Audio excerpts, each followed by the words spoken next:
La noticia del día es lo que hoy ha ocurrido en Écon.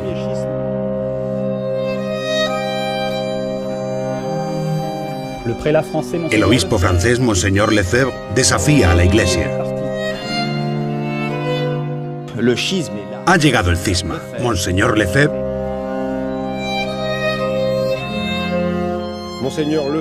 Lefebvre se excomulga por sí mismo.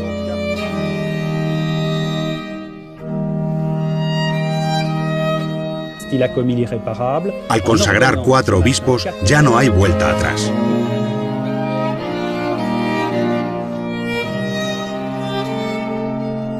«1988. Monseñor Marcel Lefebvre consagra sin el mandato de Roma a 4 obispos. Ante 10.000 feligreses, desobedece públicamente al Papa para poder proseguir con la obra que había fundado, la Fraternidad Sacerdotal San Pío X.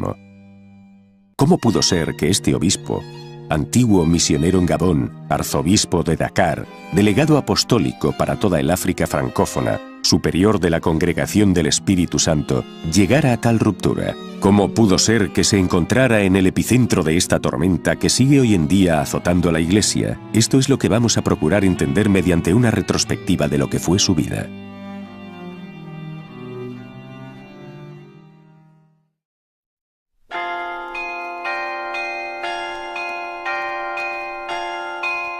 Marcel Lefebvre nace en Tourcoing, cerca de Lille, el 29 de noviembre de 1905. Por aquellos años, Francia es un país con buena prosperidad económica. El motor de dicha economía son las regiones industriales del norte y del este del país, así como el desarrollo de las grandes metrópolis. A pesar de un creciente anticlericalismo, Francia sigue siendo un país muy ferviente. Son muchos los sacerdotes que en cada parroquia atienden a cientos de feligreses. Cuantiosas son las vocaciones en la Iglesia, y muchos sacerdotes se hacen misioneros y son enviados a evangelizar por todo el mundo. También son frecuentes las familias numerosas.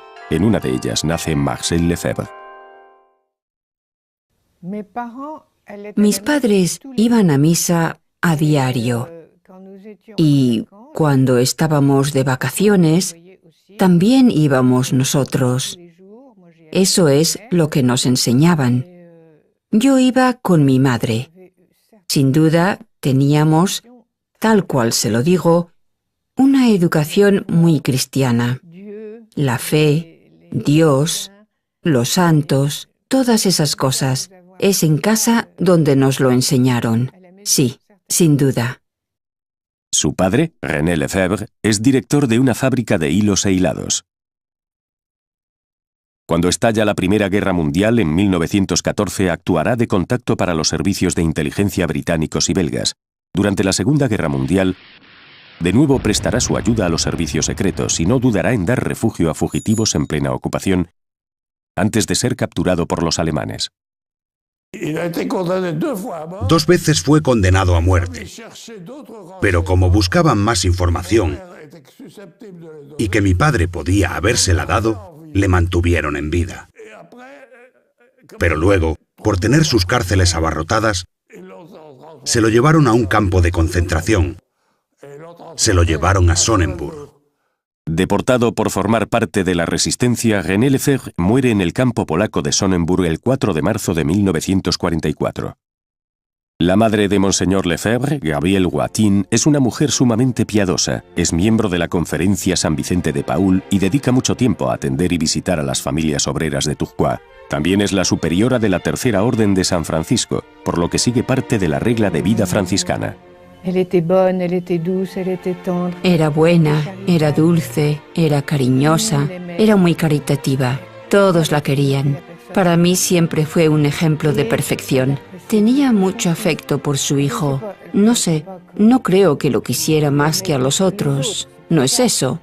Pero pienso que era consciente de que Marcel iba a tener un destino distinto al de los demás. Eso es lo que ella presentía.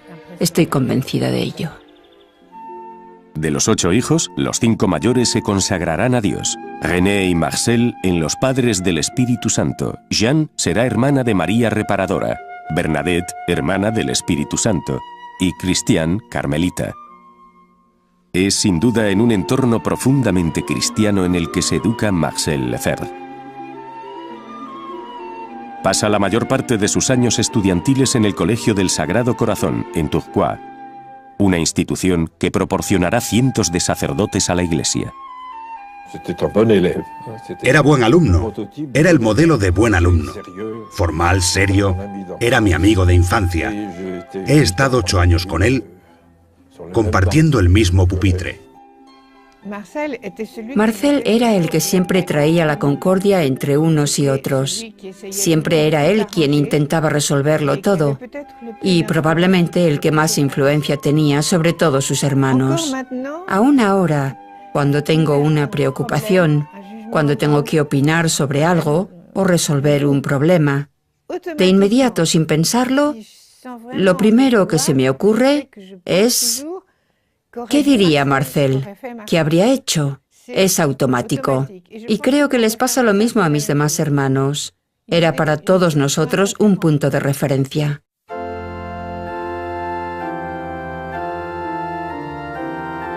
En cuanto Dios le llama, Marcel responde sin dudarlo a su llamada. Su hermano mayor ya se ha ido a Roma un año antes para prepararse también al sacerdocio. Su padre desea que sus hijos reciban la mejor formación. Así pues, con apenas 18 años, después de haber reflexionado sobre si elegir una orden religiosa o formar parte del clero diocesano, Marcel sale para la ciudad eterna.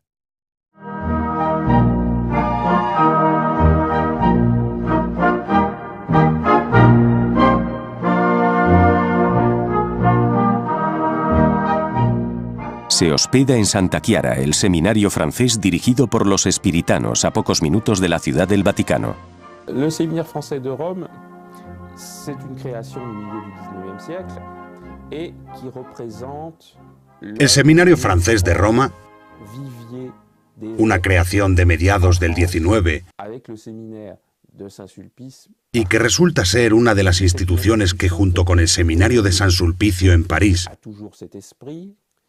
proporciona el mayor número de obispos franceses, era la cuna, y seguía siendo, un templo del ultramontanismo, de la fidelidad férrea de la Iglesia de Francia para con la Santa Sede. El padre Henri Lefloc es quien dirige el seminario en aquellos años. Gracias a su espíritu contrarrevolucionario y antiliberal, prepara a los futuros sacerdotes a enfrentarse al pensamiento dominante heredado del siglo XIX, que intenta separar la sociedad y la Iglesia católica. El padre Lefloc, director del seminario, un espiritano, les había enseñado el Cristo Rey, es decir, la doctrina de la realeza social de Jesucristo.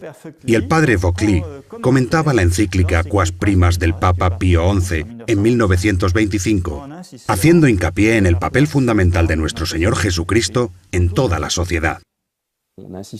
Se insiste mucho en que Monseñor Lefebvre recibió una instrucción tomista y neoescolástica, pero es que en todas partes era igual.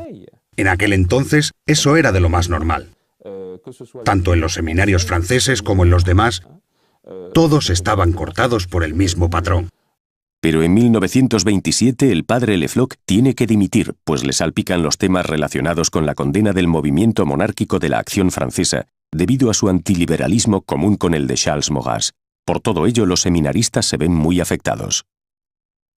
Marcel Lefebvre, el seminarista Marcel Lefebvre, no está. Resulta que en aquella época está cumpliendo con su servicio militar. Eso no tuvo un impacto directo, pues no formaba parte de la Acción Francesa. Nunca había leído los escritos de Maurras, pero la salida del padre Lefloc fue consecuencia de esa condena. Que se fuera el director del seminario le impactó mucho.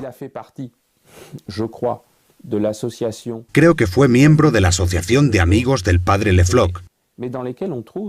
Pero lo cierto es que dichos miembros eran muy variopintos.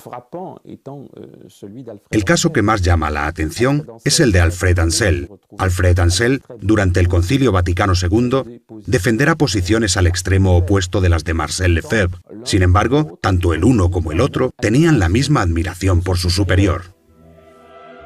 El 21 de septiembre de 1929, el seminarista Lefebvre es ordenado sacerdote en la capilla de las Damas del Sagrado Corazón en Lille por su obispo Monseñor Achille Liénard. A la vuelta del verano de 1930, es nombrado vicario en un barrio obrero de las afueras de Lille, en el Marais de l'Homme, Allí se dedicará a evangelizar a los obreros de la industria textil, de los ferrocarriles, de la metalurgia. Pese al ministerio que su obispo le encomienda, surge en el joven don Marcel el deseo de un apostolado más lejano.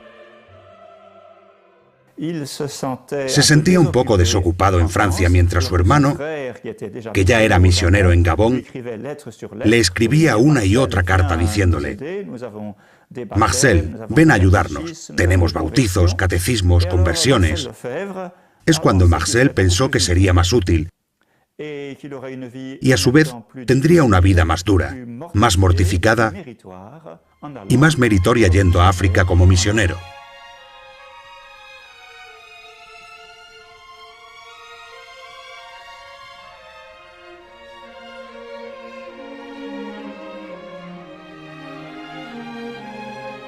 En 1931, Marcel Lefebvre es admitido como novicio en los Padres del Espíritu Santo en Orly.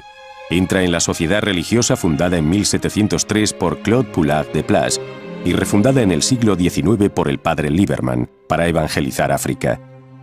La formación consiste en impregnarse del espíritu misionero, tras lo cual lo mandan a Gabón, al gran seminario de Libreville. No es por nada que allí le nombraron profesor, pues era muy sólido en teología, muy sólido en filosofía y a la vez tenía el don de saber explicar. En África era clave ser muy buen profesor, muy pedagogo, con ejemplos, hablando de forma clara, así. Ese era uno de sus muchos dones. Durante 6 años se dedica a formar sacerdotes africanos.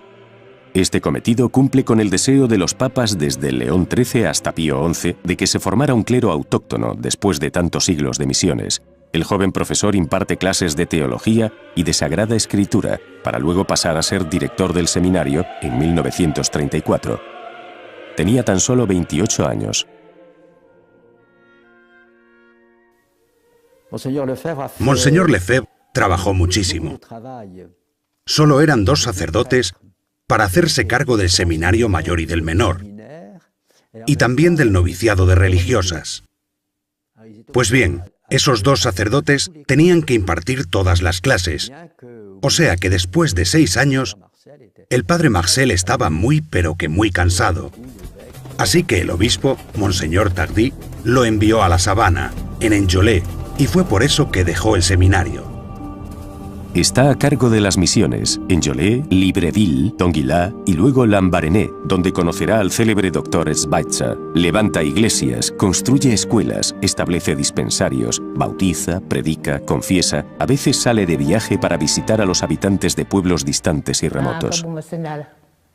La llegada de un misionero era algo que siempre causaba mucha emoción en una aldea. Se corría la voz en cuestión de minutos. Y pronto se acercaban todos los cristianos para hablar con el padre, para compartir con él sus penas y sus alegrías. El padre confesaba a todos los cristianos que lo solicitaran. A la mañana siguiente, los jóvenes que acompañaban al padre preparaban el altar y la sacristía, mientras los cristianos de la aldea acudían para oír misa. Cuando llegaba un misionero, hablaba. Lo primero era aprender el idioma, hablar el idioma con buen acento. Los que venían de Camerún, del Congo, siempre conservan el acento de su idioma de origen cuando hablan fang, mientras que él no tenía acento francés cuando hablaba fang. Después de la visita del misionero se percibía en la aldea un estado de gracia.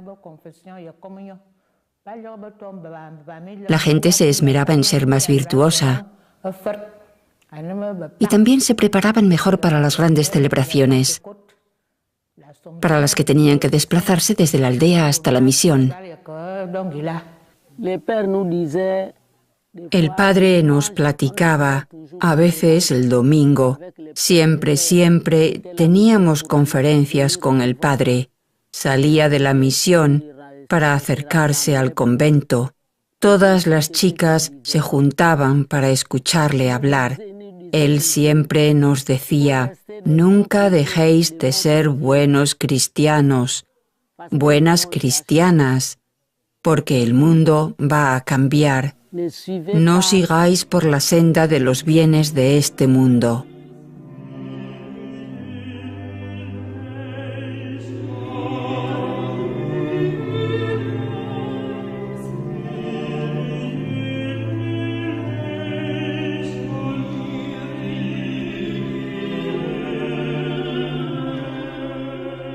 J'ai pu voir ces villages de païens devenir chrétiens et se transformer, non seulement, je dirais, spirituellement et surnaturellement, mais se transformer physiquement, socialement, économiquement, politiquement. Et alors le village se transformait un peu à peu, sous l'influence de la grâce du saint sacrifice de la messe.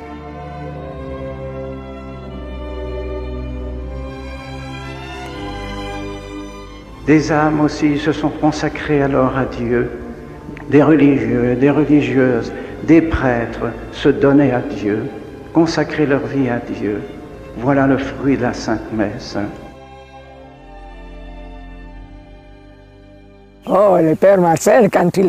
Pues el padre Marcel, cuando estaba en Lambaréné, era un padre tranquilo, ameno, y todos le tenían mucha estima.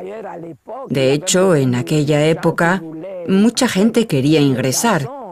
Entre los chicos, siempre uno, por lo menos, insistía y deseaba entrar en el seminario. Entre las chicas, entrar de novicia. Un día del mes de octubre de 1945, una piragua trae un correo procedente de París. El superior general le llama de vuelta a Francia. Después de 13 años en Gabón, el padre misionero ha de regresar al viejo continente. Cuando llegó su nueva asignación, los cristianos de aquí escribieron para quejarse. Creo que mi padre era uno de los que escribió a Libreville, posiblemente al obispo. Pero la respuesta fue que la decisión no se había tomado aquí, venía de más lejos. Así que tuvimos que dejarle irse. Y el día cuando vino a despedirse de las hermanas y de las chicas, yo estaba allí. Estaba en la escuelita. Y todo el mundo lloraba, las chicas lloraban, una gran emoción. Echaban de menos al padre. Un padre así.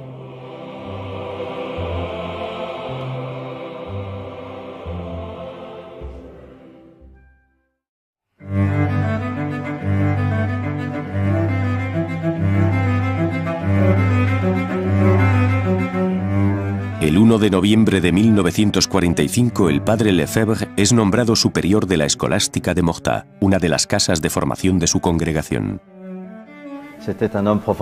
Era un hombre profundamente espiritual y tenía un hablar muy cálido. Y es que había sido, claro, es que había sido misionero en Lambaréné. Tenía este áurea que quienes han estado en tierra misionera. También era un hombre con gran sentido organizativo. En una Normandía muy tocada por la guerra, les imparte a sus futuros sacerdotes una iniciación a la teología de Santo Tomás de Aquino. Se percibía aún así que su pensamiento era muy escolástico. Me acuerdo todavía que durante los 2 años de filosofía había lo que en la Edad Media se llamaban disputaciones, es decir, controversias. Resulta que uno de nosotros defendía una tesis de filosofía o de teología y otro había, por el contrario, de atacarla.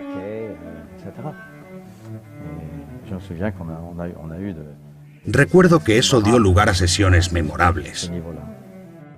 El padre Lefebvre se queda poco tiempo en Mortat, ya que en junio de 1947 el Papa Pío XII le manda a la sede episcopal de Dakar. Asimismo, el niño norteño, el de la sabana gabonesa, es nombrado obispo con 41 años. Su consagración episcopal tiene lugar en su parroquia de Tourcoing el 18 de septiembre de 1947 y elige por divisa esta frase de San Juan que alumbra el cometido misionero: Et nos credidimus caritati. Y nosotros hemos creído en la caridad que Dios nos tiene.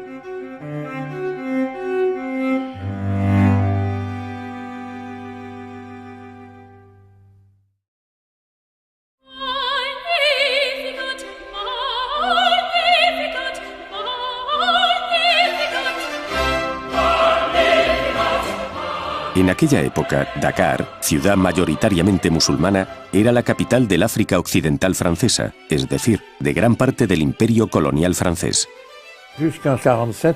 Hasta 1947, Dakar era todavía una diócesis de misión. Y es que el último obispo, Monseñor Grimaud, no había sido muy activo. Había habido problemas, porque estaba muy vinculado al poder de Vichy, y tuvo que dimitir en 1947. Es cuando Monseñor Lefebvre fue nombrado. Y Monseñor Lefebvre, en el ámbito pastoral, transformó esa diócesis de Dakar en una verdadera diócesis metropolitana, multiplicando iglesias, misiones, escuelas. Hizo una labor pastoral inmensa durante su estancia a lo largo de 15 años, entre 1947 y 1962. Fue gracias a él que la iglesia de Senegal levantó cabeza. Esta iglesia se moría y él fue quien le dio un nuevo impulso. Había que crear misiones, que multiplicar las parroquias. Cuando llegó Monseñor Lefebvre, solo había una parroquia en Dakar. Una parroquia. Solo la catedral era parroquia en Dakar. Bueno, habría alguna vicaría, seguro, pero fíjense en lo que logró hacer. Cuando se marchó, ni se sabe la cantidad de parroquias que dejó en Dakar. Son muchas las parroquias. En 15 años las ordenaciones se multiplican por 2. El joven arzobispo, con la experiencia de Libreville y de Mortat, sabe lo importante que es la formación de los sacerdotes. Al este de Dakar, compra un solar y hace construir su seminario mayor en Sébikotane. Es él quien fomentó el desarrollo de prácticamente todos los seminarios de Senegal. Teníamos pocos instructores. Es gracias a Monseñor Lefebvre que solicitó profesores que el nivel de formación subió. Esa era su mayor preocupación. Cada vez que podía venía a visitarnos, porque Monseñor Lefebvre le da muchísima importancia a su seminario y también a la formación de los jóvenes seminaristas. Pero diría que su gran dedicación pastoral era aumentar en el territorio de su jurisdicción las posibilidades de evangelización y, por consiguiente, eran para él una prioridad las vocaciones africanas. No olvidemos que Monseñor Lefebvre es un discípulo de los valores espirituales presentes en nuestro instituto, en particular los del padre Lieberman, que pensaba que no habría ninguna posibilidad seria de evangelizar África sin sacerdotes africanos, pues él estaba íntimamente convencido de ello. Para que surjan vocaciones y familias cristianas, acude a numerosas congregaciones, bien sea para la enseñanza o para la oración, por la santificación de los fieles. Maristas, dominicos, hermanas del Sagrado Corazón, carmelitas, todos son llamados a colaborar por la cristianización de la diócesis. Entonces, en Senegal, Monseñor Lefebvre hizo entrar una decena de nuevas congregaciones. Eso fue una aportación mayor que hizo en su diócesis, y es que eso permitió diversificar el personal religioso. En lo relativo a órdenes femeninas, fueron unas 20 congregaciones religiosas las que llegaron a implantarse. Sin duda le abrió las puertas de la diócesis de Dakar a congregaciones que no estaban presentes, y eso aumentó el servicio hospitalario y la enseñanza. Desde su episcopado, fundó y decidió.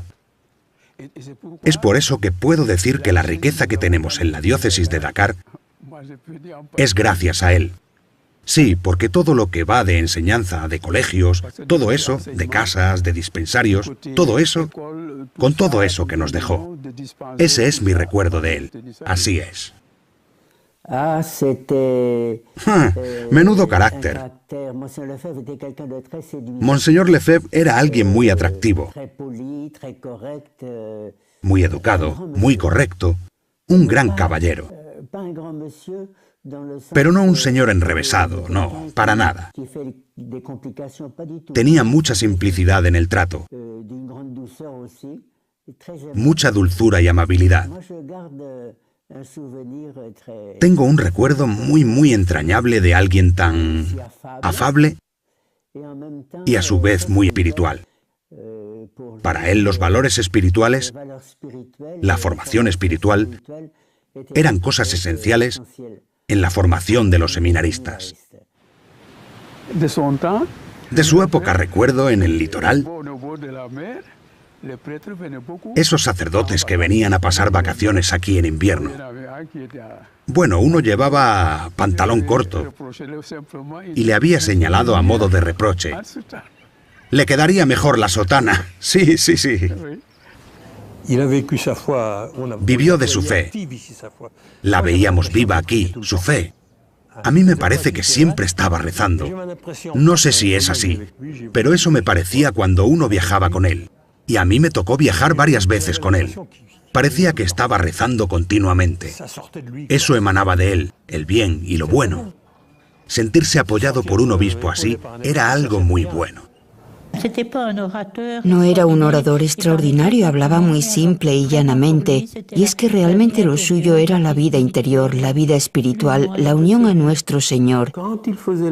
Cuando celebraba misa, te dabas cuenta de que creía en lo que hacía.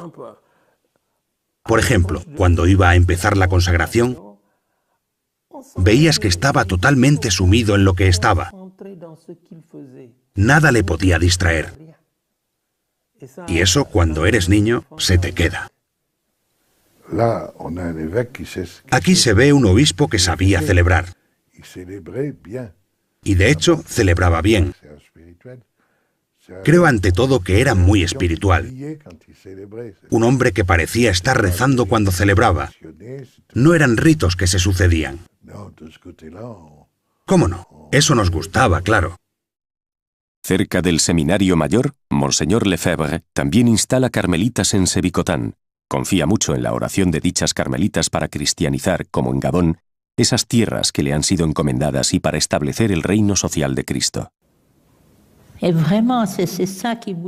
Y es que eso es lo que realmente quería, el reino de nuestro Señor, la salvación de las almas. Esa era su única preocupación. No escatimaba esfuerzos, era muy humilde, muy modesto. Nos comentaba que al principio de su episcopado, o como superior, estaba preocupado, pero luego entendió que Dios era quien todo lo disponía y lo propiciaba, y no tenía que angustiarse. Y confiaba tanto en la oración de las carmelitas. Había escrito todo un artículo, nos había hecho mucha gracia, para explicar que en las misiones por la zona de Fatigue había muchas conversiones. Los paganos se convertían. Había verdaderamente, se sentía que pasaba por allí la gracia de Dios, que llegaba el reino de Dios. Y entonces preguntaba: ¿pero a qué se debe esto? Y contestaba: es por las carmelitas, hay 5 monjitas que rezan, por eso hay conversiones. Nosotras pensábamos: ¿de verdad confía mucho en nosotras? E intentábamos corresponder a la confianza que nos tenía.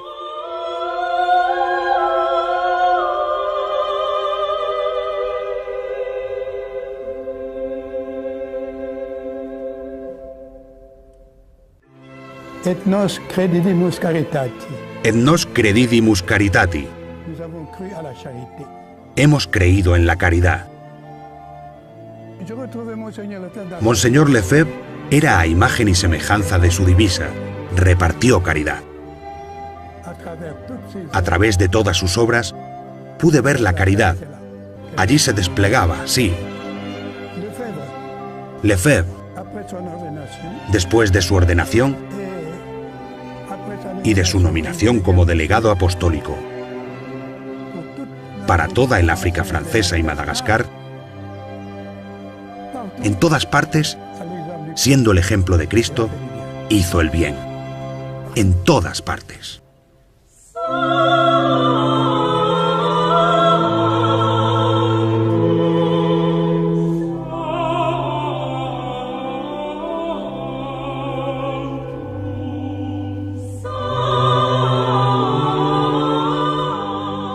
Las tareas de Marcel Lefebvre son inmensas, pues desde 1948 combina su puesto de arzobispo con el de delegado apostólico para el África francófona. Se convierte entonces en representante del Papa en un territorio que se extiende desde Marruecos hasta Madagascar, y es la persona más destacada de la Iglesia en todo el continente. Como delegado apostólico era el representante de la Santa Sede. Era el papel que tendrían más tarde los nuncios, pero con el matiz de que su nunciatura no era tan solo un país, sino un conjunto de países francófonos de África Occidental. Bueno, no África Occidental, de toda África, puesto que Madagascar también formaba parte de su territorio. El presidente Houphouët-Boigny ponía a disposición un coche, un bonito coche, y un avión para ir donde quisiera, con la obligación para todos de recibirle con los honores debidos a un delegado apostólico.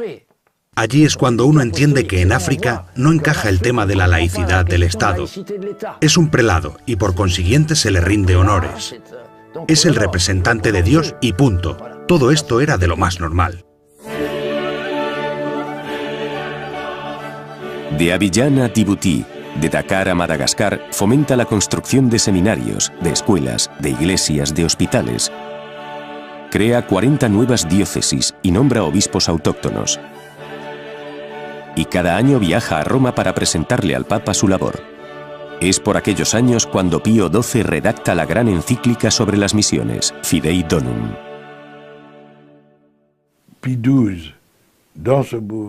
Pío XII en ese aspecto estaba de acuerdo. O mejor dicho, es Lefebvre quien estaba de acuerdo con Pío XII. Se comenta, pero a mí no me consta, que fue el pensamiento de Lefebvre que se plasmó en el documento papal en la encíclica. Vamos a ver. Por un lado, Pío XII, un conservador, a su vez por otro una visión nueva del porvenir de África, le tenía que gustar a Lefebvre. Sí, ambas cosas. Monseñor Lefebvre marca los hitos de la Iglesia africana en un momento en el que el continente está en plena mutación. El movimiento de descolonización gana fuerza y protagonismo en todos los países. El arzobispo teme sobre todo que este movimiento se haga en detrimento del cristianismo. Pensaba que eso iba a favorecer la expansión del comunismo. Estaba muy en contra del comunismo, como es lógico, y pensaba que la descolonización era un movimiento inspirado por el comunismo. 1962. Tiene 56 años. Le toca irse. El nuevo Papa, Juan XXIII, quiere fomentar definitivamente la instalación de obispos locales y Monseñor Lefebvre pierde todas sus prerrogativas y es llamado de vuelta a Francia, pero su país de origen ha cambiado profundamente desde que salió de allí. Ya en los años 50 se reactiva la disputa integristas progresistas. Hay debates muy tensos sobre qué actitud adoptar en el contexto de la Guerra Fría.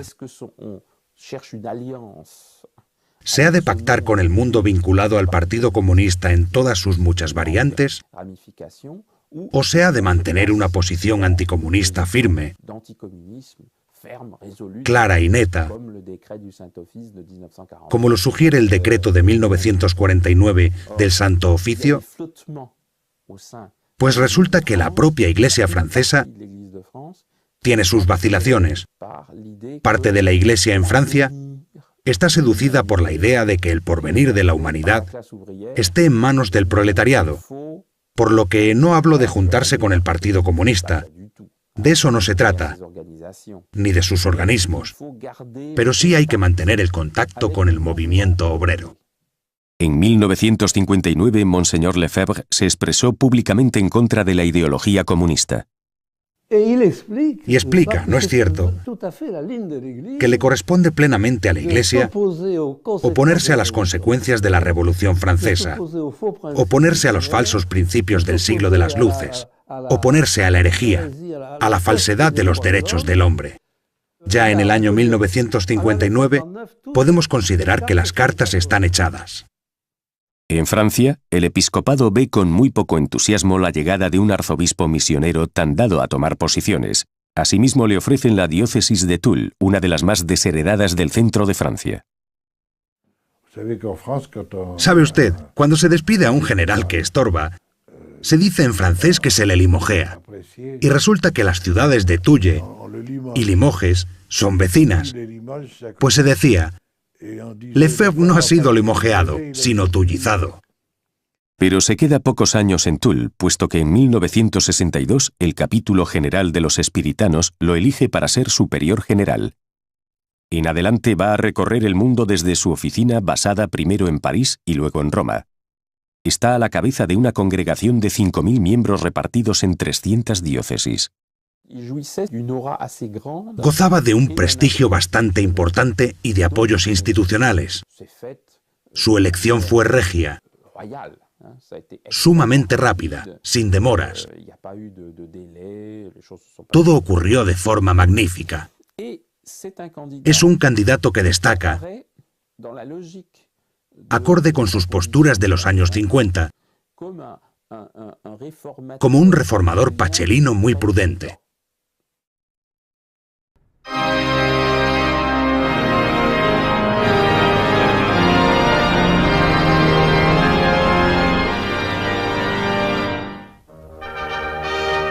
Para 500 millones de católicos, este es el mayor acontecimiento del siglo y empieza en Roma con la procesión hacia la Basílica de San Pedro de 2.400 padres de la Iglesia.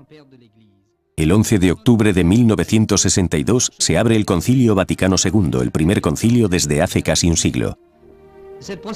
Esta procesión excepcional es el preludio de la apertura por el Papa Juan XXIII del Concilio Ecuménico. Como obispo que era y habiendo participado en su preparación, Monseñor Lefebvre forma parte de los padres conciliares.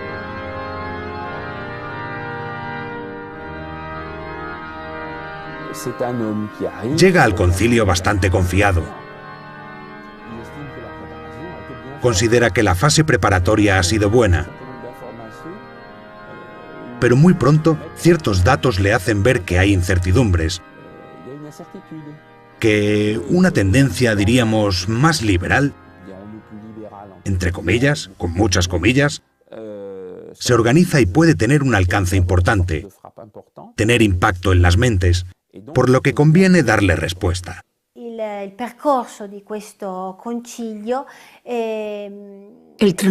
de este concilio se vio afectado desde el primer día, incluso a nivel de la preparación, de los documentos redactados, elaborados y de los propios esquemas preparatorios del concilio. En efecto, estos esquemas preparatorios no se tomaron en cuenta y fueron dejados de lado.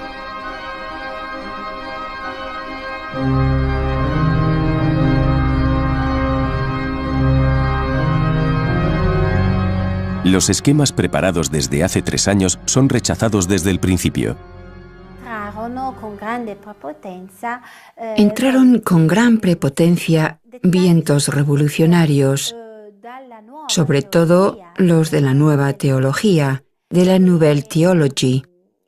Realmente, los grandes inspiradores fueron, en particular, los teólogos franceses. Recordamos los nombres de Congar, Chenu, Lubac, y estos puntos de vista teológicos influenciaron el pensamiento de los mismos padres conciliares, de los obispos. El mundo se quedaría perplejo si la Iglesia llegara dando esta imagen. Yo soy la solución a todos los problemas. Yo tengo la solución de todos los problemas. Pues no. Solo venimos a colaborar, para tratar de colaborar con el mundo, no imponiéndonos, sino aportando quizás aquí y allá algo de luz. En realidad, ¿de qué se trataba? El punto central del concilio fue una toma de conciencia de la Iglesia por ella misma en nuestro siglo. Una toma de conciencia que no concluiría como en los concilios anteriores, en condenaciones, en definiciones de errores, pero por el contrario en una toma de conciencia verdaderamente abierta, universal, en la que la Iglesia tomaría conciencia de sí misma frente al mundo. A veces uno piensa, se pregunta, ¿Por qué Monseñor Lefebvre insistió tanto en el hecho de que el concilio era pastoral? ¿De que se trataba de un concilio pastoral? Pero es que no fue Monseñor Lefebvre quien se lo inventó. Fue el concilio que quiso ser pastoral y que contestaba a la minoría que proponía puntualizaciones doctrinales. No, somos un concilio pastoral. Estaría en lo cierto, estimado padre, pidiendo esto y aquello si nuestro concilio fuera doctrinal, pero es pastoral, por lo que es un género literario distinto. Aun cuando afirman no tocar el dogma católico, los obispos van a votar textos fundamentales que modifican la relación de la Iglesia con el mundo.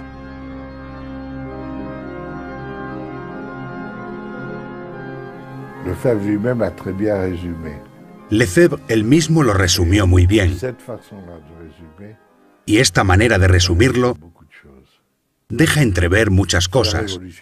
Es la Revolución Francesa, y es que la Revolución Francesa es la liberté, égalité, fraternité.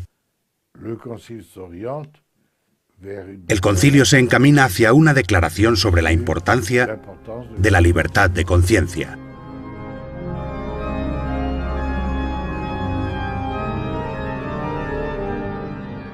Condenada por los papas en el siglo XIX, el Concilio Vaticano II reconoce la libertad religiosa.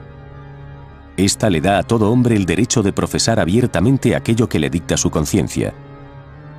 La votación provoca reacciones en el mundo entero.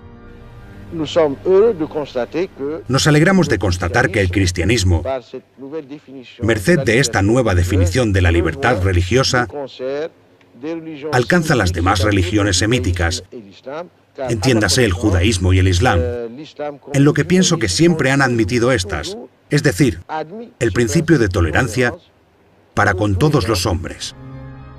Monseñor Lefebvre se niega a votar a favor del texto sobre la libertad religiosa. En ella ve una forma de promover el error, alzándolo al mismo nivel que la verdad. Si toda su posición se pudiese resumir en un eslogan, sería algo así como: estamos en lo cierto. Solo la verdad puede imperar. El error no tiene ningún derecho. Por consiguiente, los que no están en lo cierto no tienen ningún derecho. Igual es algo tosca la afirmación, pero pienso que esta era un poco su posición. L'Église dit qu'on peut tolérer l'erreur, vous voyez, parce que pour l'Église catholique, les autres religions sont dans l'erreur, et donc si on peut tolérer l'erreur, mais jamais on peut avoir un droit naturel, c'est-à-dire un droit qui est donné par Dieu en définitive, puisque la nature, l'Église considère que c'est Dieu qui nous a donné la nature, donc c'est lui qui aurait donné un droit aux hommes de pouvoir publiquement diffuser leurs erreurs dans la société. Ça, c'est une chose qui est absolument contraire à tout ce que l'Église a affirmé autrefois. Deuxièmement, en segundo lugar, el gobierno de la Iglesia ha de ser colegial. Y en un colegio, todos se tienen que expresar. Libertad, igualdad. El debate sobre la colegialidad es posiblemente el que más calienta los ánimos. Trata del poder mismo del Papa y de los obispos. En esta contienda, Monseñor Lefebvre está a la vera del secretario del Santo Oficio, el cardenal Ottaviani, frente al obispo de Lille, el cardenal Liénard, quien hace años le había ordenado y consagrado. Los obispos participan de esta infalibilidad, no junto al Papa, sino en unión con él, pues forma parte del colegio. Colegialmente, el Papa les hace partícipes del gobierno universal de la Iglesia. Eso ocurre en el concilio. El concilio es infalible y es la unión de los obispos con el Papa. No se puede imponer, ni siquiera un concilio. No se le puede imponer algo al Santo Padre.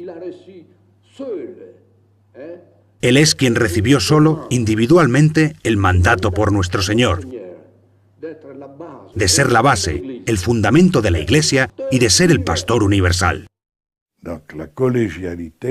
Por lo tanto, la colegialidad para Lefebvre será un campo de batalla tremendo, puesto que piensa, si hay colegialidad, hay igualdad. Y yo, que soy uno de los obispos franceses, si hay una conferencia episcopal, habrá que votar para decidir si hay que hacer esto o aquello. Y yo tendré que someterme. La Revolución Francesa, más de lo mismo. Es una reforma que atañe a todas las diócesis. Todas se verán involucradas directamente en el gobierno de la Iglesia. Asistimos asimismo ahora a algo parecido a un temblor sísmico que sacude a toda la cristiandad y que tendrá consecuencias que todo el mundo podrá percibir. Además, Monseñor Lefebvre dijo algo que creo que fue el único en anticipar en aquel entonces. Debido a esto, el poder del obispo va a mermar. El poder del obispo en su diócesis. Efectivamente, yo no había caído en esto, pero él sí. Y se ve cómo con el desarrollo del núcleo ejecutivo, de la administración central de los episcopados, el obispo ve su responsabilidad personal muy disminuida. El concilio también va a modificar profundamente la relación de la Iglesia con las demás religiones. Desde ahora, los que se han separado de la Iglesia son considerados como hermanos en la fe. La Iglesia pensaba, se han separado de mí, pues que los que se hayan separado vuelvan a mí, ¿verdad? Son ellos quienes tienen que volver. Mientras que ahora, y pienso que esa es la novedad profunda del ecumenismo que se ve en este concilio, los católicos divisan que la conversión que devolverá la unidad a la Iglesia ya no es en dirección única, pero nosotros es algo muy nuevo, sentimos, sabemos, proclamamos. Nosotros los católicos, que tenemos también que hacer un gran esfuerzo sobre el tiempo de nuestra Iglesia para poder acoger a todos nuestros hermanos, separados de forma que se sientan libres, en una Iglesia verdaderamente una. L'œcuménisme, n'est-ce pas, met pratiquement toutes les religions sur le même pied et donne le droit commun à toutes les religions. Et c'est là, précisément, un problème, à mon sens, excessivement grave, parce que le fait de mettre toutes les religions sur le même pied détruit l'Église. Si l'Église, se disant, doit se dire comme la seule vraie et possédant seule la vérité, si elle met ce qu'elle appelle les erreurs, les autres religions erronées, sur le même pied qu'elle, nécessairement, elle n'a plus qu'à disparaître, elle n'a plus de raison d'être. On parle plus des Ya no se habla de los protestantes como heréticos. Son nuestros hermanos en la fe. Poco más, y nos dicen que los musulmanes son también nuestros hermanos porque creen en Dios. Fraternidad. Libertad, igualdad, fraternidad. Para Monseñor Lefebvre es el diablo que entra. El diablo es la Revolución Francesa que entra en la Iglesia.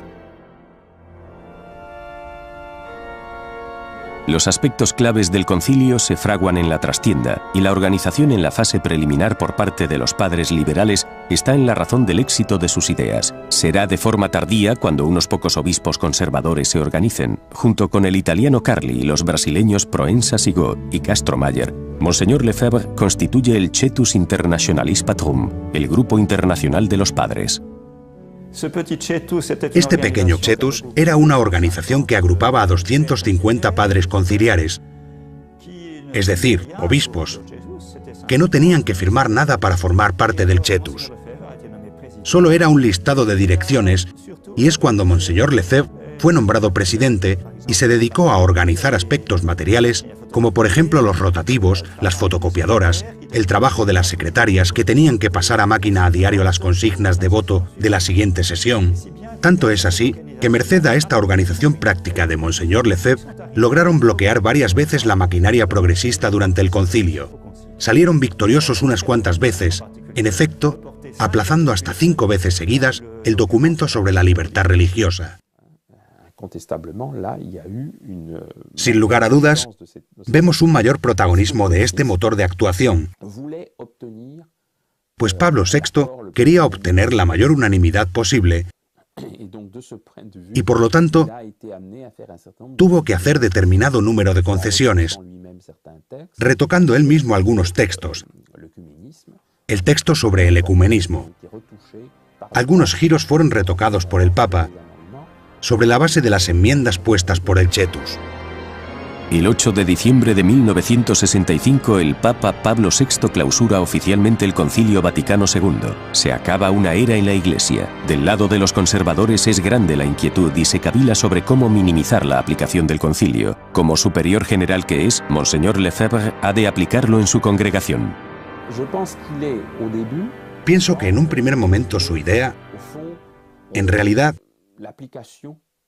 es que la aplicación del concilio será dictada por Roma y que la mayor parte de los puntos que considera peligrosos estarán bajo control. Ocurre que entre 1966 y 1968, siendo aún superior general de los espiritanos, pudo constatar los deslices que se dieron particularmente en la provincia espiritana de Holanda. La provincia está ya absolutamente fuera de control, totalmente. Sobre todo los jóvenes, los escolásticos y demás, están a la espera del matrimonio de sacerdotes. Se ríen de las constituciones. En la preparación del capítulo, todo les parece obsoleto, ridículo, etc. Cruzaron la línea roja ya en esa época. Estamos poco antes de mayo del 68. Ese año, Monseñor Lefebvre, que sin embargo había sido elegido superior general por un plazo de 12 años, dimite. Le toca de lleno la crisis del sacerdocio.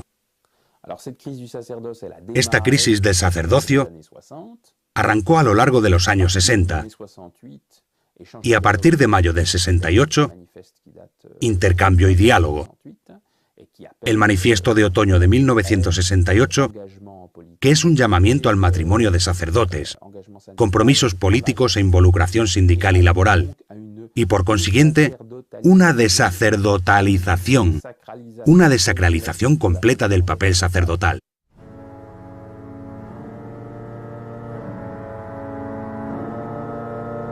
En todos los seminarios, el ayornamiento, la puesta al día, es sinónimo de una mayor participación de los jóvenes, de una adaptación al mundo contemporáneo. Pienso que las estructuras que hemos establecido a principios de año, durante nuestros estados generales, justamente tienen en cuenta esta participación. Y somos realmente nosotros los seminaristas con el equipo de animación quienes hemos establecido esas estructuras juntos, según los deseos y necesidades de cada uno. Veíamos cada vez más cómo se desacralizaba el sacerdocio, y la formación impartida en los seminarios era verdaderamente a años luz de aquella que nos habían impartido a nosotros antaño, ¿no es verdad? Y entonces los recién ordenados no es que no tuviesen mérito, pero salían de allí sin tener formación doctrinal, como aquella que nos habían dado a nosotros, ¿no es cierto? Y entonces iban siempre a más, de experiencia en experiencia, ¿me entiende? Incluso en Roma, los institutos de formación se ven subidos en este movimiento innovador.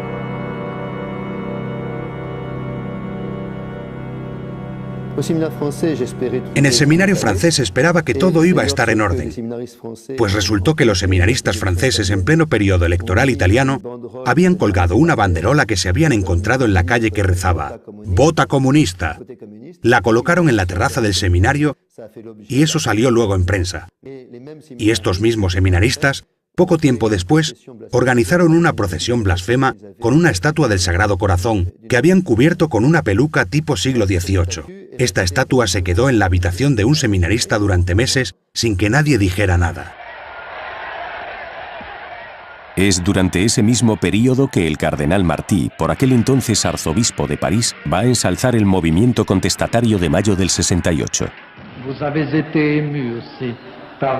A ustedes también les han conmovido los acontecimientos acaecidos el pasado mes de mayo. Esa juventud irrumpiendo, esa juventud que de pronto quiere hallar su sitio en la vida.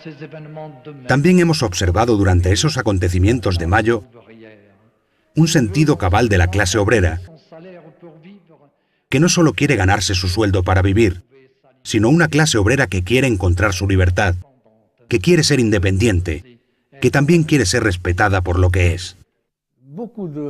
Muchos católicos se alejan de la Iglesia debido a las homilías progresistas de izquierda.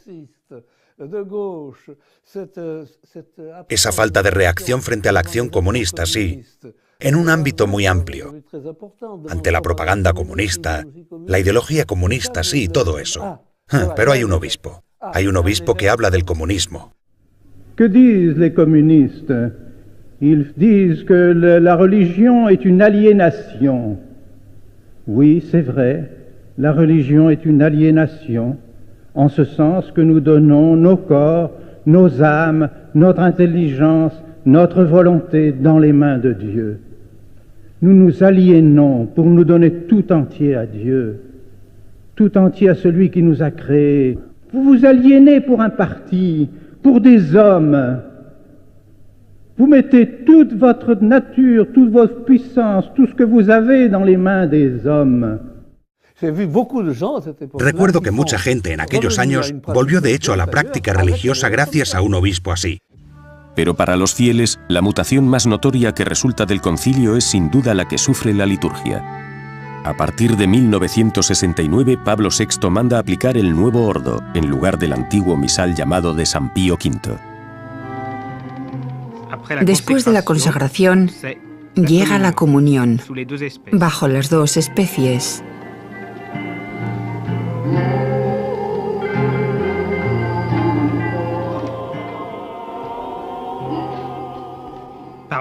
Entre otros, este es uno de los muchos intentos actualmente llevados a cabo para renovar las formas de la misa católica.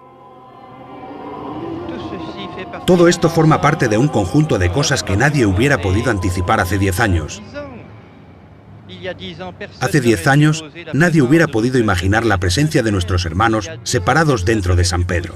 Hace 10 años, nadie hubiera imaginado una misa dialogada como la que acabamos de presenciar esta mañana. Estas son reformas en la vida de la Iglesia, en la liturgia de la Iglesia, en la Constitución que nunca antes se hubiera podido contemplar. A pesar de las prohibiciones, Monseñor Lefebvre decide oponerse a la misa nueva y seguir celebrando la anterior. Era plenamente consciente de que esa misa se había hecho en concierto con los protestantes para eliminar todo aquello que lastimaba a los protestantes y, por consiguiente, al dejar de recordar las verdades fundamentales de la fe, se corría el riesgo de perderla.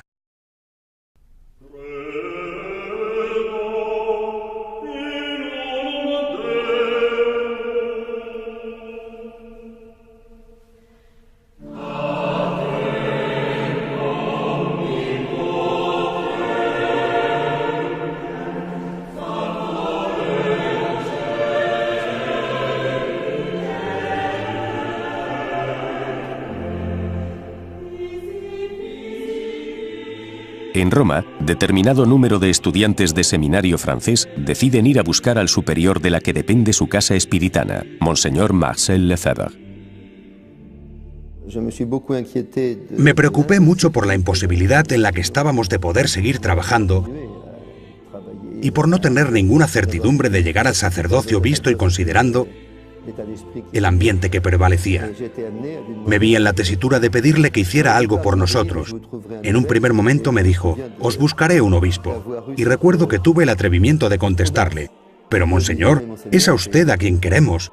Me miró estupefacto, y estaba yo mismo muy sorprendido por haberme atrevido a decir algo semejante, pues tenía apenas 19 años y estudiaba filosofía, y me dirigía a un obispo de 63 años diciéndole, «Monseñor, le queremos a usted». Era un poco atrevido, pero no dijo nada. Y luego me dijo, «De acuerdo, me lo voy a pensar». Monseñor Lefebvre aprovecha el apoyo de su amigo Monseñor Charrière, obispo de Friburgo en Suiza. En su universidad todavía existe un clima favorable a las ideas tradicionales. Monseñor Lefebvre, en edad de jubilarse, se aviene con abrir una casa de formación para sacerdotes. En mayo de 1969, en la biblioteca del profesor Fay, amigos suyos le alientan a crear una fundación de espíritu tradicional. Allí estaba el padre Marie-Dominique Philippe, dominico, el padre abad de Autrive, cisterciense, el profesor Fay, y pude oír a estos señores hablar de la situación de la Iglesia, de la situación del sacerdocio y... Todos, sobre todo el padre Marie-Dominique Philippe, le alentaban a crear algo en Friburgo bajo su tutela.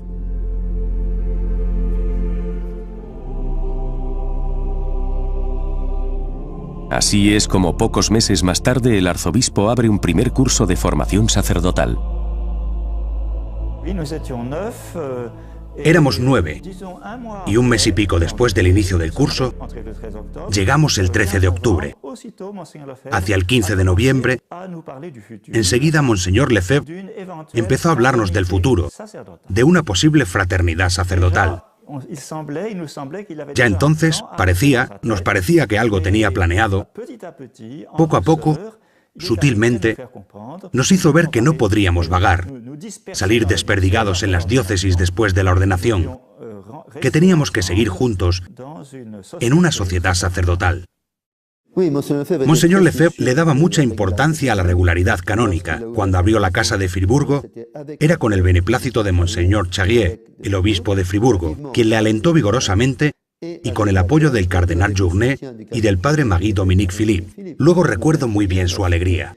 Al principio, cuando llegó el reconocimiento canónico de nuestro instituto, decía así: ahora, como pueden ver, nuestro proyecto está reconocido por la Iglesia. Es una obra de la Iglesia, nadie podrá impugnarla.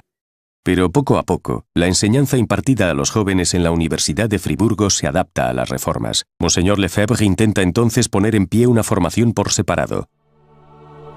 Unos amigos del cantón de Valais le proponen la antigua casa de los canónigos de San Bernardo el Grande que han adquirido en Écon, en ese mismo cantón. A partir del otoño de 1970, el nombre de Écon en la parroquia de Ried se hará famoso.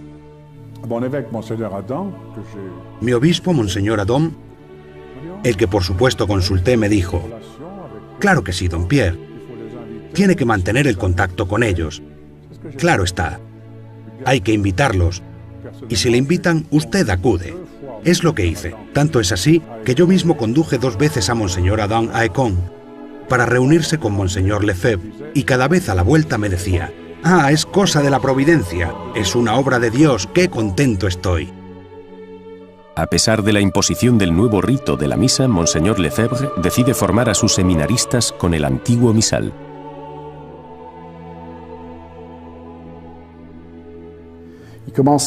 Empezaba a hablar de la misa y se veía que era toda su fe que se expresaba. Es que era muy impresionante porque la misa lo era todo.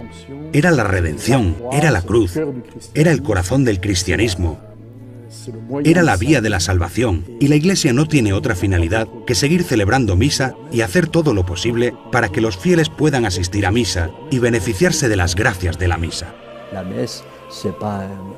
La misa no es un tiempo de encuentro con la gente. Es ante todo el sacrificio que se le ofrece a Dios para la remisión de los pecados. Y esa es la razón de ser del sacerdote.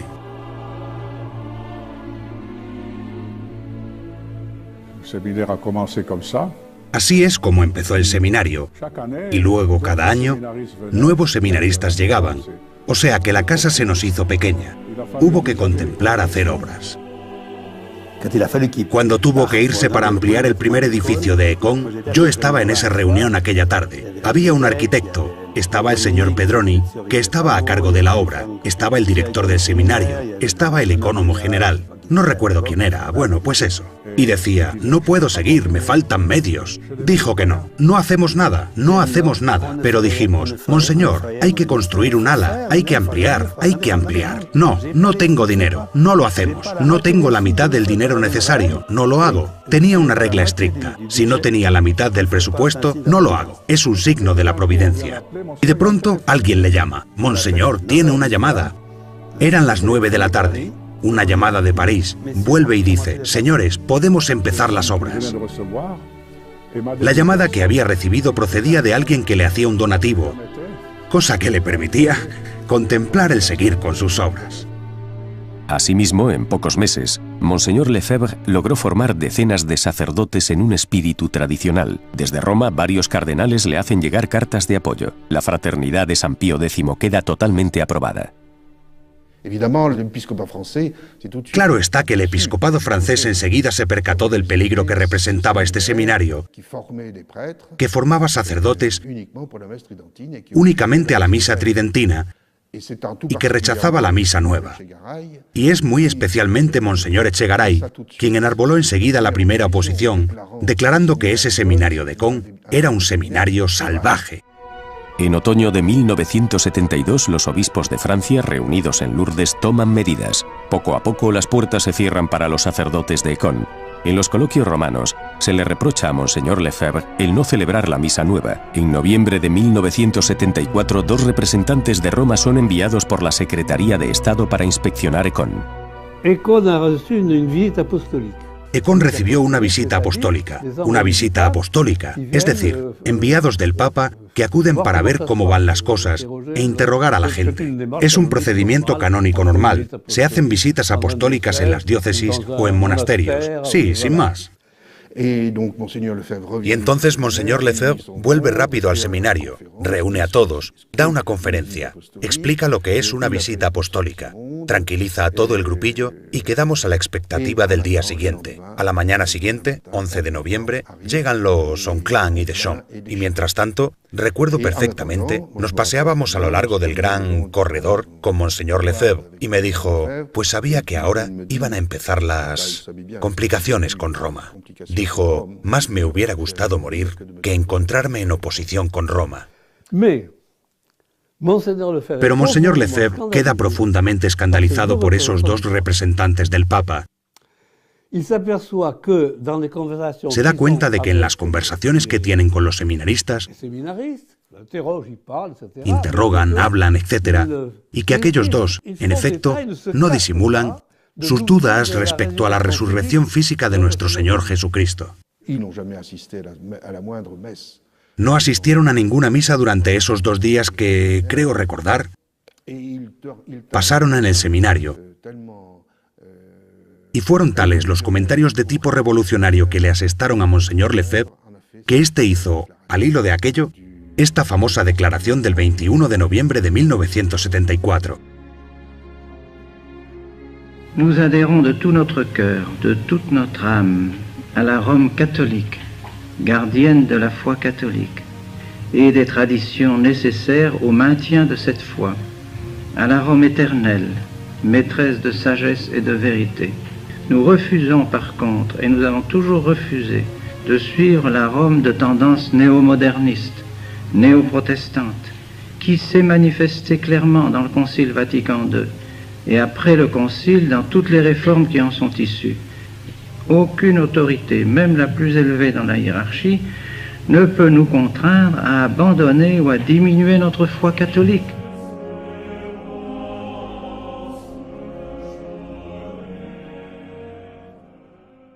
En la Iglesia, las afirmaciones de Monseñor Lefebvre crean una conmoción. Roma le convoca, es recibido por autoridades entre las que está el cardenal Garon. Cae la sanción.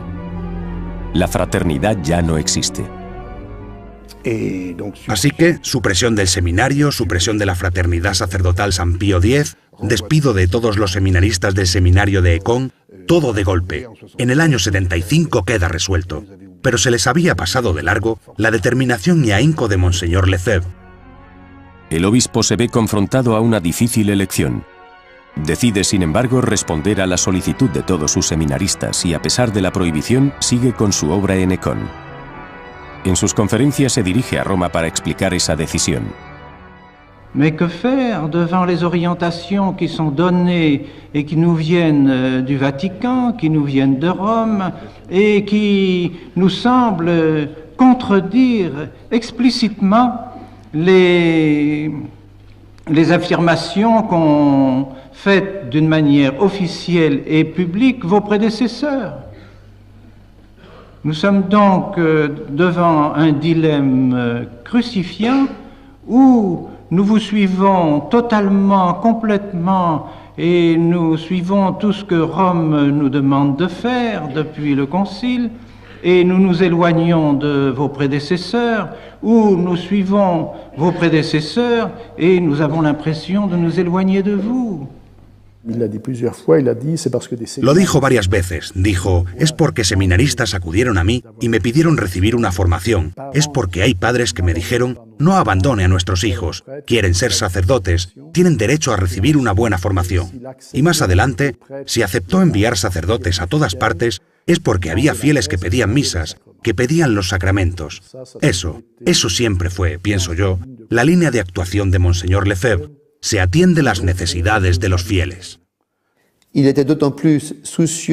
La regularidad canónica es tanto más importante para él cuanto que la oposición parecía inevitable en relación a algunas directrices de Roma, y quería de forma absoluta, nos lo dijo muy claramente, que rezáramos por el Papa en el canon de la misa, por el obispo diocesano. Siempre rechazó las teorías sedevacantistas. Esa era su primera preocupación. Por eso, cada vez que se le pidieron explicaciones, acudió a Roma. Esa unión con Roma era algo entrañable para él. Mientras las cosas se pudiesen llevar adelante según las normas, había que respetarlas. No por estar en estado de crisis, se puede hacer cualquier cosa. Luego, como él mismo decía, los superiores se hallan aquí para el bien. No nos pueden impedir o impedir a los fieles el tener la misa, los sacramentos, y por consiguiente no se puede usar el derecho canónico contra el bien de los fieles. Por eso consideraba que hay momentos en los que uno queda eximido. Lo que se llama el estado de necesidad en la Iglesia se remonta a los principios superiores, y se sabe que el principio superior de las leyes de la Iglesia es la salus animarum, la salvación de las almas, y nada nos ha de impedir el salvar las almas. El 29 de junio de 1976, Monseñor Lefebvre procede como en años anteriores a las ordenaciones sacerdotales en Écon. Se le sanciona inmediatamente con una suspensa divinis. En principio ya no está autorizado a dispensar los sacramentos. On m'a mis dans les mains un missel nouveau en me disant voilà la messe que vous devez célébrer et que vous célébrerez désormais dans toutes vos maisons. On m'a dit également que si en cette date, aujourd'hui, ce 29 juin, devant toute votre assemblée, nous célébrions une messe selon le nouveau rite, tout serait aplani désormais entre nous et Rome.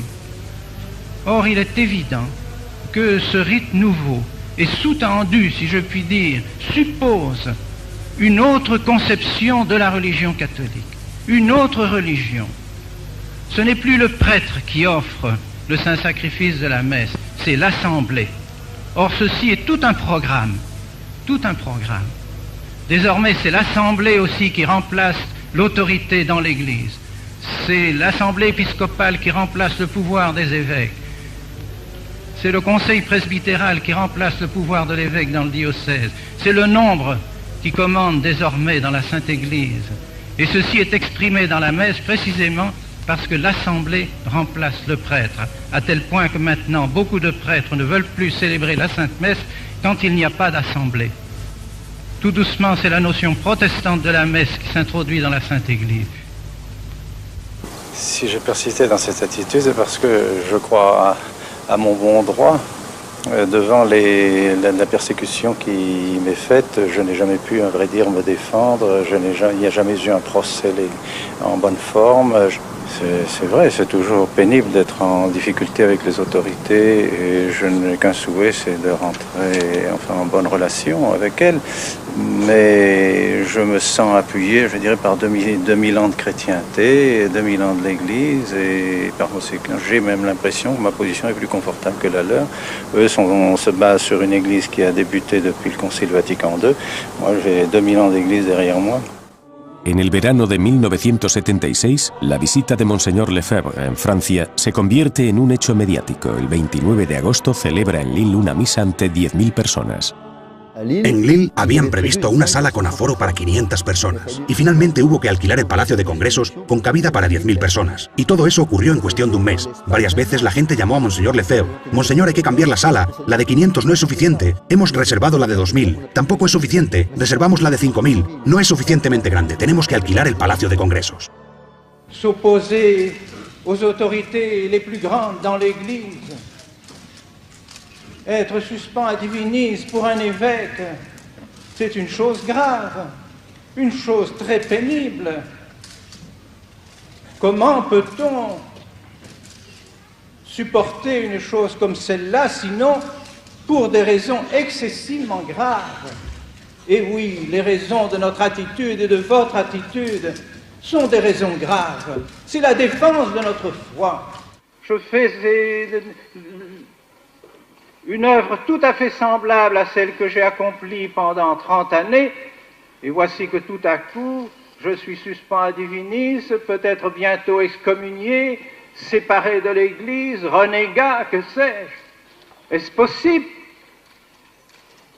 Est-ce donc que ce que j'ai fait pendant 30 ans était susceptible aussi d'une suspense à divinis? Je pense au contraire que si à ce moment-là, j'avais formé mes séminaristes comme on les forme maintenant dans les nouveaux séminaires, j'aurais été excommunié. Si j'avais à ce moment-là enseigné le catéchisme qu'on enseigne dans les écoles à ce moment-là, on m'aurait dit hérétique. Et si j'avais dit la Sainte Messe, comme on l'a dit maintenant, on m'aurait dit suspect d'hérésie. On m'aurait dit aussi hors de l'Église. Alors je ne comprends plus. Quelque chose précisément a changé dans l'Église. Cuando vivía en California me visitó 3 veces. Y en Michigan, en Phoenix, en Houston, siempre era igual. No hago nada más que transmitir lo que he recibido como seminarista, como sacerdote, como obispo. Simplemente tradidi quod et accepi. He transmitido lo que he recibido. Je veux qu'à l'heure de ma mort, lorsque notre Seigneur me demandera qu'as-tu fait de ton épiscopat, qu'as-tu fait de ta grâce épiscopale et sacerdotale, je ne puis pas entendre de la bouche du Seigneur: tu as contribué a détruire l'Église avec les autres. En el mes de septiembre, logrando por fin que le reciba Pablo VI, Monseñor Lefebvre le pide al Papa que le deje llevar adelante la experiencia de la tradición. Varios intelectuales se esmeran en defenderle. Monseñor Lefebvre es un hombre que admiro. Ha hecho mucho bien. Ha hecho lo siguiente. Le ha recordado a muchos franceses que tenían una religión. Les ha obligado a reflexionar sobre esta religión, sobre su fe. ¿En qué creo? ¿Soy realmente católico, romano o no? Yo de verdad, ¿hacia dónde vamos? Monseñor Lefebvre está muy apegado a la misa llamada de San Pío V, que no es de hecho de San Pío V, es una misa muy antigua. Considera que es la misa de todos los fieles, que todos los católicos han oído. Es la misa de Pascal, es la misa del cura de Ars, es la misa del padre de Foucault. No entiende que se permitan todas, muchas otras misas, muchos otros ritos, salvo uno, el rito que fue el rito de la misa durante tantos siglos. Claro, yo pienso lógicamente, se lo diré respetuosamente al Papa. Si usted fuera Pablo VI... Sí, eso es. Pues autorizaría en determinados casos la misa de San Pío V. Eso desenredaría de inmediato una situación muy grave, porque pienso que lo que está en juego en esta crisis es algo muy grave. Pablo VI dijo: voy a ver, voy a reflexionar, voy a rezar, voy a consultar. Pero posteriormente parece que cambió de opinión y le declaró a Jean Guiton, varias semanas después, está descartado el permitir el uso del misal tradicional. Eso sería como devaluar toda la obra del concilio. Entre los consejeros de Pablo VI estaba el cardenal francés Gabriel Garon, quien formó parte de la comisión que recibió a Monseñor Lefebvre y fue causa de su condena. Ya sabe, este asunto, por la cuenta que me trae, cuando Monseñor tomó su decisión, para mí, claro que me conmocionó. Mirando hacia atrás, pienso, si tuviera que volver a hacerlo, no haría nada distinto de lo que hice en conciencia. Cuando me enteré que se comentaba que yo era de los que le ponía presión al Papa en este asunto, me quedé literalmente estupefacto. Me encomendaron una misión y la cumplí. Hice los deberes, como decía Mauriac. Tras lo cual, no me volví a interesar por lo acontecido en lo más mínimo. A nosotros, los seminaristas, lo único que nos importaba era poder seguir. Uno u otro profesor, sabemos primero obedecer, y luego discutir, tras lo cual quizá podríamos seguir. Monseñor Lefebvre conocía a aquellos con los que ya había discutido, con los que tuvo que lidiar en Roma. Conocía a aquellos romanos, conocía la Roma modernista, pero prefería la Roma eterna. Ya había elegido la Roma eterna. O sea que para él su decisión era seguir. Viajó a menudo a África y también a Estados Unidos, así como a Sudamérica y a los distintos países de Europa. Predicó en todas partes. Intentó establecer contacto con otros grupos que luchaban por lo mismo, por la fe, por el catecismo tradicional, por la misa, como se lo solicitaron los sacerdotes. Y también atrajo vocaciones, y luego fundó seminarios, cual iba ordenando sacerdotes. Y gradualmente fue implantando prioratos en los países de donde procedían las vocaciones, así como seminarios, casas de retiro espiritual, escuelas. Era una pequeña cristiandad que se reconstruía poco a poco.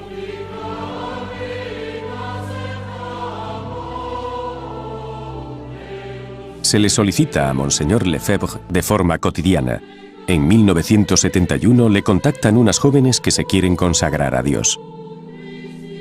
Crea entonces las Hermanas de la Fraternidad de San Pío X para facilitar las tareas de sus sacerdotes. Es su propia hermana, Madre María Gabriela, quien acepta hacerse cargo de esa fundación. En esa época, su hermana, Cristián, carmelita, refunda en Bélgica un convento de espíritu tradicional. No tenía un plan preestablecido, es a medida que fue pasando el tiempo que hizo lo necesario para mantener la fe y poder transmitir lo que había recibido. Era profundamente pragmático, era un antiguo misionero, ya sabe, o sea que se adapta uno a la situación a medida que cambian las circunstancias y las necesidades. Las órdenes religiosas masculinas se desarrollan igualmente. En Mérigny, el padre Le Cagot recibe el apoyo de Monseñor Lefebvre para reevangelizar el centro de Francia. En el Vaucluse, el obispo ordena a los sacerdotes del monasterio del Barroux. En Bouillolet le presta apoyo al padre Eugène, que mantiene la orden de San Francisco. En Avrillé, en la región de Anjou, el prelado confiere el orden sacerdotal a jóvenes dominicos. En África había constatado que la vida religiosa muchas veces da origen a la conversión de los paganos. La forma de vivir de las religiosas y de los sacerdotes era a menudo un factor clave en la eclosión de las conversiones. Esas numerosas comunidades también fundan otras en todo el mundo. Se extienden desde Estados Unidos hasta Nueva Zelanda. Pues me visitó 3 veces en San José, en California.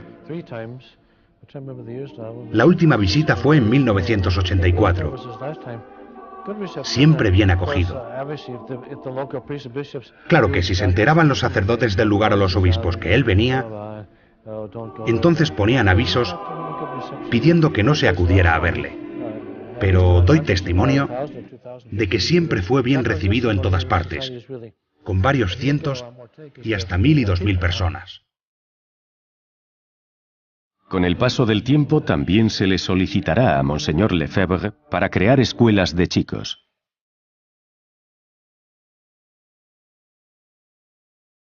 Mientras, las dominicas de Brignoles y Fanjeaux fundan otros establecimientos para chicas. La evolución de la obra de Monseñor Lefebvre prosigue. Cuando muere, la fraternidad tiene presencia en 22 países, con 239 sacerdotes y 5 seminarios. Una vez, por aquello de contar una anécdota, íbamos en coche y le dije: Monseñor, hay algo que no entiendo. Todos los grandes fundadores de órdenes hicieron un trato con el cielo. ¿No va a pretender vuestra excelencia que no tiene algún enchufe allí? Me dio un golpe desde el asiento trasero del coche. Venga, deje de decir sandeces. No llegó a decir que no tenía, y es que no era posible de otra forma.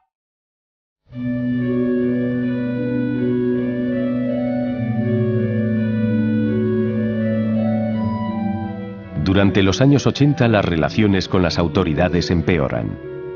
Roma, por su parte, piensa que la fraternidad San Pío X morirá junto con su fundador, cuya avanzada edad y frágil salud dejan entrever un final cercano. Monseñor Lefebvre me habló personalmente de la idea de una consagración episcopal por primera vez en 1983. Estaba enfermo y me dijo que quizás haría algo para asegurarse de que los seminaristas fuesen ordenados en nuestros seminarios. Pero todavía era joven. Hizo alguna consulta y le pidió consejo varias veces a distintos eclesiásticos, tanto dentro como fuera de la fraternidad. Rezó una y otra vez. Esta es sin duda la primera vez en la historia que podemos observar representantes de todas las religiones rezando juntos. En 1986, Juan Pablo II invita a todos los representantes de las religiones a rezar junto a él. Tuve oportunidad de ir a Ecón. Hablé con Monseñor Lefebvre y le dije: esto parece ser lo que se prepara en Roma. El Papa quiere reunir a todas las religiones e ir a Asís para rezar juntos. Y recuerdo muy claramente, Monseñor se llevó las manos a la cara y dijo: es el final de las misiones. Lo hizo realmente con dolor, como si algo le hubiese herido profundamente, porque tenía alma, diría yo, profundamente misionera.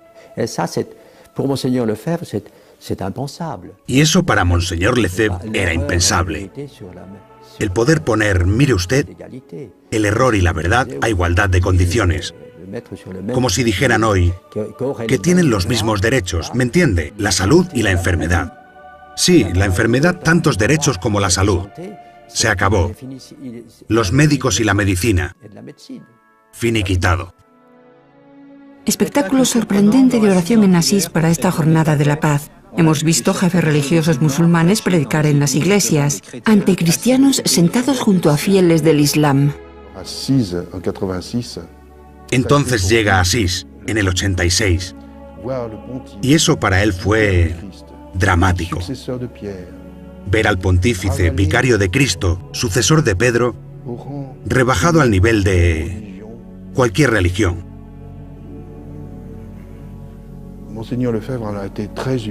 A Monseñor Lefebvre esto le zahirió. Y, de nuevo, es por su inmensa fe en Cristo, Hijo de Dios, que fue para él insoportable ver al sucesor de Pedro en esa compostura física, moral, teológica. Eso permite entender mejor el por qué procede, 2 años más tarde, a la consagración episcopal. Estoy convencido de ello. De viaje por Roma en el año 1987, Monseñor Lefebvre se reúne en varias ocasiones con el cardenal Ratzinger, superior de la Congregación para la Doctrina de la Fe, un fino teólogo alemán que ha sido designado para resolver los desencuentros con la obra de Ecón. Monseñor Lefebvre era un hombre de principios y a la vez sabía sin ninguna duda que los únicos interlocutores reales eran los de la curia romana, por lo que había que preservar relaciones cordiales con los hombres de la curia, porque la solución a la crisis de la Iglesia surgiría de Roma, de ello estaba convencido. Por eso era preciso mantener contactos con Roma. El cardenal Ratzinger prosigue con las entrevistas durante los meses siguientes. Monseñor Lefebvre manda a 2 de sus sacerdotes a Roma para preparar un acuerdo mientras el cardenal Gagnon es enviado por la Santa Sede para inspeccionar los distintos lugares en los que está la fraternidad. En todas partes vemos cosas muy edificantes. Es largo, pero procuramos ir a todos los sitios, ver todas las obras acometidas. Nos parece que mucho es lo que se está haciendo. ¿Cómo es la acogida por parte de las comunidades, de la comunidad? Muy buena. No podíamos esperar un recibimiento más cordial. Siempre sale a relucir el gran amor que se tiene por el Santo Padre y por la Iglesia, y el deseo que hay de estar plenamente reconocido por la Iglesia. El 5 de mayo de 1988, las 2 partes consensúan un protocolo de acuerdo. Monseñor Lefebvre está presente en Roma, pero no quiere perder más tiempo. Rondando ya los 83 años, sabe que padece un cáncer. Decía: es algo extraordinario. Nos conceden la misa. es un paso enorme. Y dijo, no nos lo podíamos imaginar, pero a la vez se le notaba perplejo. Al día siguiente llego y Monseñor no está desayunando, sabiendo que era siempre un hombre muy preciso, y un compañero me dijo, ha dicho que tenía que acabar una carta, pero que llegaba en breve. Y en efecto, llega y me dice con una palmadita en el hombro, Padre, tenemos que pasar por el Vaticano. Tendría que entregar esta carta en el Vaticano. Y era justamente la famosa carta en la que retiraba su firma. Algunos dijeron, retiró su firma bajo la presión, porque había grupos de presión. Pues le puedo afirmar que entre el día de la firma y el día siguiente, nadie estuvo aquí. No hubo ninguna llamada telefónica. No hubo ninguna presión. Pienso que fue él mismo quien entendió que, inclusive con las concesiones, no era suficiente para que la fraternidad pudiese seguir con su obra de formación sacerdotal. No había suficientes garantías para el futuro de la fraternidad. Y los acuerdos habían previsto, efectivamente, que un obispo fuera consagrado. Pero cuando Monseñor Lefebvre pidió que fuera consagrado el 30 de junio, Roma contestó, no, mire, no hemos tenido tiempo de estudiarnos los expedientes. Déjenos tiempo para estudiar aquellos que nos presenta. Entonces Monseñor Lefebvre dijo, bueno, vamos a ver, hagámoslo el 15 de agosto. No, sigue siendo demasiado pronto. Pues entonces a la vuelta del verano en septiembre. No, todavía demasiado pronto. Bueno, pues veamos en Navidad. Y seguía siendo demasiado pronto. Entonces les dijo, pero vamos a ver.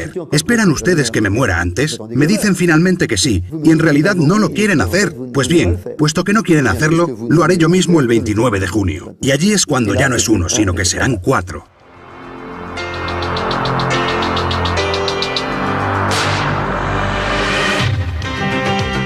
La noticia del día, lo ocurrido en Écon hace un rato. El primer cisma desde hace más de un siglo. Monseñor Lefebvre se ha excomulgado a sí mismo ordenando a 4 obispos tradicionalistas. El 30 de junio de 1988, Monseñor Lefebvre procede junto con Monseñor de Castro-Mayer, su antiguo amigo en el concilio, a la consagración de los 4 obispos. Loin de moi de m'ériger en pape. Je ne suis qu'un évêque de l'Église catholique qui continue à transmettre la doctrine. Alors je ne puis pas, en conscience, laisser ces séminaristes orphelins, et je ne puis pas vous laisser, vous non plus, orphelins, en disparaissant sans rien faire pour l'avenir. Ce n'est pas possible. Ce serait contraire à mon devoir. Dans quelques années, je ne sais pas, le bon Dieu seul connaît le nombre des années qu'il faudra, pour que le jour où la tradition retrouve ses droits à Rome, nous serons embrassés par les autorités romaines qui nous remercieront d'avoir maintenu la foi dans les séminaires, dans les familles, dans les cités, dans nos pays, dans nos couvents, dans nos maisons religieuses, pour la plus grande gloire du bon Dieu et pour le salut des âmes. Et le soir des sacres, por la tarde, después de las consagraciones, puedo comentarlo, me convocó y me dijo, «Madre, estoy en un estado de paz increíble. Estoy seguro de haber hecho la voluntad de Dios. Magnífico, ¿verdad?». Siguió diciendo, «Todavía esta mañana estaba atormentado. Me preguntaba a mí mismo si realmente hacía una obra de iglesia o una obra personal. Estoy seguro de que eso es lo que Dios esperaba de mí y el estado de paz en el que estoy para mí es una certeza». La emoción es extrema en la Iglesia. Sobre un total de 212 sacerdotes de la Fraternidad de San Pío X, unos 15 se desolidarizan. A los 2 días, Roma publica un decreto de excomunión y hace un llamamiento a que los fieles dejen de seguir al prelado de Écon. Hay algunos adeptos de Monseñor Lefebvre que le siguen en Occidente, en algunos países. Pero hay que tener una visión muy universal de la Iglesia. Hay que reunirse con los obispos de África, los obispos de América y de otros sitios para entender cuán aislado está ese grupo, una especie de secta. La repercusión no se puede prever.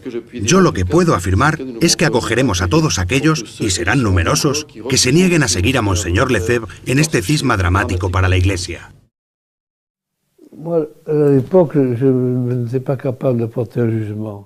Yo en aquella época no era capaz de pronunciarme. Hoy en día me resulta difícil pensar que se pudo haber equivocado. Si la fraternidad San Pío X sigue existiendo en la actualidad, es porque Monseñor Lefebvre le dio 4 obispos. Y es por eso que tiene el peso que tiene, que es un interlocutor, que el Papa la considera como un interlocutor. Es porque tiene obispos. En la Iglesia, ser obispo cuenta. En eso el fundador tuvo razón. En cualquier caso, hizo una fundación duradera y afianzó las condiciones para que su obra fuera duradera. A finales del 88, tuve la oportunidad de reunirme con él en diciembre y me dijo que se esperaba a que un mayor número de sacerdotes y seminaristas le hubiesen dejado y que, por otra parte, le había alentado mucho ver cómo los fieles habían acogido a los obispos recién consagrados. Monseñor Lefebvre es sustituido por los nuevos obispos para conferir las ordenaciones o las confirmaciones. 2 años y medio más tarde, en marzo de 1991, tiene que suspender uno de sus viajes pastorales. Su salud merma y es ingresado en el hospital de Martigny, en Suiza. Cuando vino en febrero a Fanjou, su última visita, quería venir a visitarnos y que interpretáramos, creo, la Anunciación a María. Los niños, cantó con los niños el canto de los pájaros y al final le dije, «Monseñor, ¿esperamos verle pronto?» Y me contestó, «Madre, he cumplido con mi deber, mi tarea ya está. Tiene obispos, con ellos ha de hablar». Fue su última visita, falleció un mes más tarde. Y por la noche del 25 de marzo, a las 3 de la madrugada, falleció. La última vez que le vi, me emocioné mucho, porque era impresionante. Tenía todos esos tubos. Ya sabe, cuando uno está... Me dijo, «Padre, deme su bendición». Le dije yo, «Es vuestra excelencia que me tiene que bendecir, monseñor». «No, bendígame usted». Le di la bendición y después le pedí la suya. Fue la última vez. Nos despedimos así, sin saber que no nos volveríamos a ver. Pero bueno, así nos despedimos.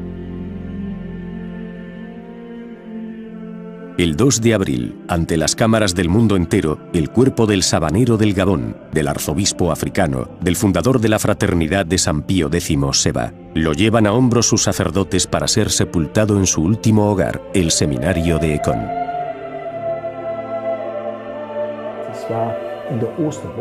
Fue durante la semana de Pascua, era el martes de la octava de Pascua. De alguna forma, la resurrección de la Iglesia parecía todavía frágil, muy humilde, muy discreta, no del todo acabada, pero sin embargo cierta. Y pienso que eso le dio mucho ánimo a la gente. Todos pensaron, incluso después de la muerte de Monseñor, la fraternidad perdura, va a seguir expandiéndose, va a proseguir con la renovación del sacerdocio católico y va a obrar por la cristianización de toda esta sociedad descristianizada.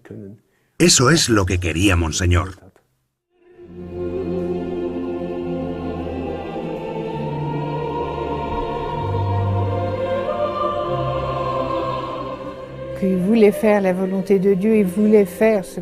Quería cumplir con la voluntad de Dios. Quería hacer aquello que Dios dispusiera de él, sin ninguna duda. Recuerdo que un día le pregunté, cuando tuvo todo ese trajín con Roma, y le dije, «Vamos a ver, cuando mueras, ¿qué va a pasar? ¿Hay alguien que te podrá sustituir? ¿Qué pasará con la fraternidad?» Y me contestó, «Nada específico, es muy simple. Si la fraternidad es de Dios, seguirá adelante, y si no es de Dios, desaparecerá, sin más, como plazca a Dios. A mí no me preocupa en nada», me decía él. Y de hecho, estoy convencida de que eso es exactamente lo que quería, que la fraternidad, al igual que él, cumpliesen con lo que Dios dispusiera.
Et alors je terminerai, mes bien chers frères, par ce que j'appellerai un peu mon testament. Testament, c'est un bien grand mot, parce que je voudrais que ce soit l'écho du testament de notre Seigneur. Novi et aeterni testamenti. C'est le prêtre qui récite ces paroles à la consécration du précieux sang.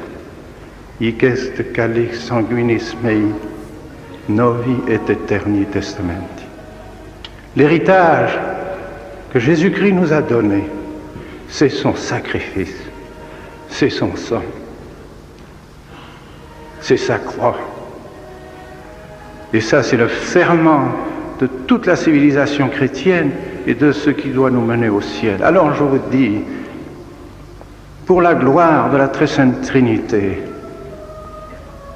pour l'amour de notre Seigneur Jésus-Christ, pour la dévotion à la très sainte Vierge Marie, pour l'amour de l'Église, pour l'amour du pape, pour l'amour des évêques, des prêtres, de tous les fidèles, pour le salut du monde, pour le salut des âmes, gardez ce testament de notre Seigneur Jésus-Christ. Gardez le sacrifice de notre Seigneur Jésus-Christ. Gardez la messe de toujours. Et alors vous verrez la civilisation chrétienne refleurir. Civilisation qui n'est pas pour ce monde, mais civilisation qui mène à la cité catholique. Et cette cité catholique, c'est la cité catholique du ciel qu'elle prépare.